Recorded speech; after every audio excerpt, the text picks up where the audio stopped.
අවසන් වශයෙන් අපරාධ පරීක්ෂණ දෙපාර්තමේන්තුවේ විමර්ශන කරලා යනකොට லசந்த விக்ரமதுங்க படுகொலை தொடர்பில் குற்றப்புலனாய்வு திணைக்களம் இறுதியாக விசாரணைகளை மேற்கொண்ட போது திரிபோலி ராணுவ முகாமிற்கு வழங்கப்பட்ட 5 சிம் கார்டுகளே அத்திடிய பகுதியில் லசந்தவின் வாகனத்தை பின்தொடர்ந்து சென்றன என்பது கண்டறியப்பட்டது.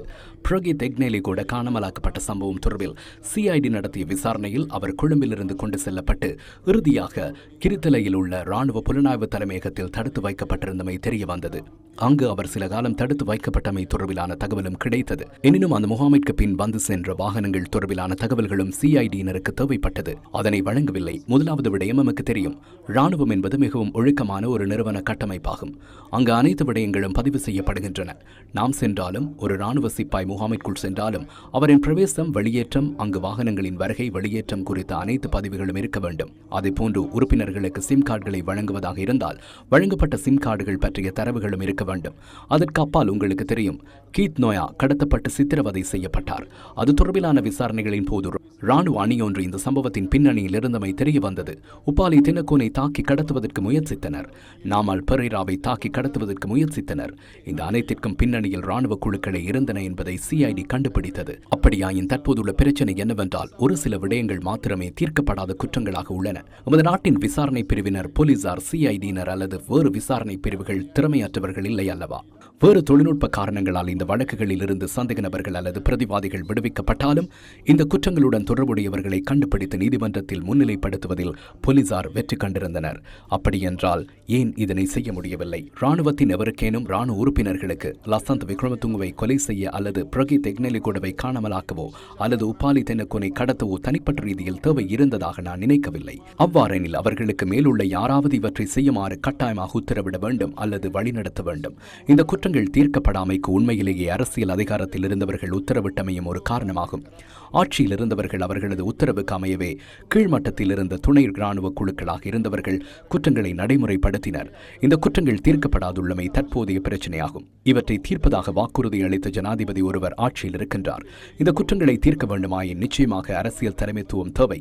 அடுத்தது, பிணைப்புகளில் இருந்து விடுபட்ட ஒரு துணிச்சலும் இருக்க வேண்டும். தற்போது இந்த விசாரணைகள் முடங்கியிருக்கும் இடத்தை கருத்தில் கொண்டு ஜனாதிபதி அனுரகுமார திசாநாயக்க முப்படைகளின் தளபதி என்ற ரீதியில் இந்த விசாரணைகளை நிறைவு செய்ய தேவையான உத்தரவுகளை வழங்க முடியும். திரிபோலி முகாமின் சிம் கார்டுகள் யாருக்கு வழங்கப்பட்டன?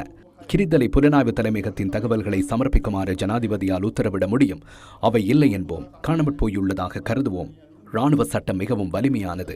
உங்களுக்கு தெரியும், முன்னாள் ராணுவ தளபதி சரத் பான்சேகா ராணுவத்திலிருந்து ஓய்வு பெற்றதன் பின்னரே தண்டிக்கப்பட்டார்.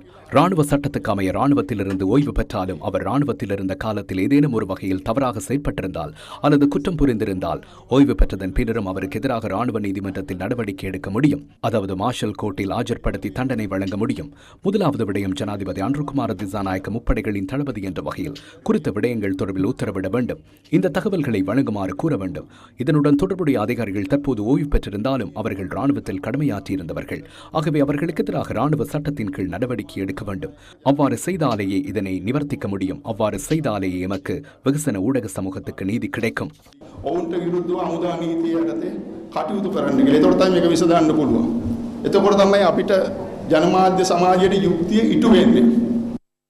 சிரேஷ்ட ஊடகவியலாளர் சனத் பாலசூரிய எழுதிய ஹூ இஸ் லசந்த, அரச குற்றங்களின் வேர்களை தேடி எனும் நூல் கொழும்பு பொது நூலகத்தில் நேற்று வெளியிடப்பட்டது. 2009 ஜனவரி 8ஆம் தேதி லசந்த விக்ரமதுங்க கொலை செய்யப்பட்டு சில வாரங்களின் பின்னர் பிப்ரவரி 8ஆம் தேதி அப்போதைய பாதுகாப்பு செயலாளர் கோட்டாபய ராஜபக்ச சர்வதேச ஊடகம் ஒன்றுக்கு வழங்கிய நேர்காணலில் ஹூ இஸ் லசந்த என்ற கேள்வி எழுப்பியிருந்தார். இந்த கருத்து பின்னர் சமூகத்தில் ஒரு பேசு பொருளாக மாறியிருந்தது. Who is Lasantha Wickrematunge? He is just another person. There are so many murders in everywhere. In the whole world there are murders. Why are you asking about Lasantha? Who is Lasantha? He is somebody who was writing a tabloid. Yeah, but you know what's been said. I'm not concerned about that. But you know the people are panicking. Why are people are so worried about one man? The LTT killed so many people. Why are you not asking about them? இந்த குற்றத்தின் சாட்சியங்களை மறைப்பதற்கு கடந்த காலப்பகுதியில் பாரதூரமான நடவடிக்கைகள் எடுக்கப்பட்டிருந்ததாக who is Lasantha நூல் வெளியீட்டு விழாவில் கலந்து கொண்ட லசந்த விக்ரமதுங்கவின் சகோதரர் தெரிவித்தார். ලසන්තගේ ඝාතකයෝගේ නම් ටික දන්නවා. එක්කෙනෙක් දැන් එක உண்மை தெளிவாக தெரிந்தாலும் லசாந்தவின் கொலை சந்தேக நபர்கள் நீதிமன்றத்தில் ஆஜர்படுத்தப்பட மாட்டார்கள் என கருத்து நிலவினாலும் குடும்பம் என்ற வகையில் நாம் அதனை ஏற்றுக்கொள்வது கடினமாகும். லசாந்தவின் கொலையாளிகளின் பெயர்கள் தெரியும். ஒருவர் இயற்கை காரணங்களால் தற்போது அங்கவீனம் அடைந்து கட்டிலில் இருக்கின்றார். நான் தாக்குதலை நடத்தவில்லை என அவர் கூறினார். நான் சைக்கிளை மாத்திரமே ஓட்டினேன் என கூறினார். லசாந்த கொலையின் சாட்சியங்களை மறைப்பதற்காக இதுவரை 4 கொலை செய்துள்ளனர். அவர்களில் 2 கொலை செய்வதற்கான சாட்சியங்களுடன் வாழும் சந்தேக நபரே முன்னாள் போலீஸ் மா அதிபர். ඉන්න සැකකරුවෙක් තමයි හිටපු පොලිස්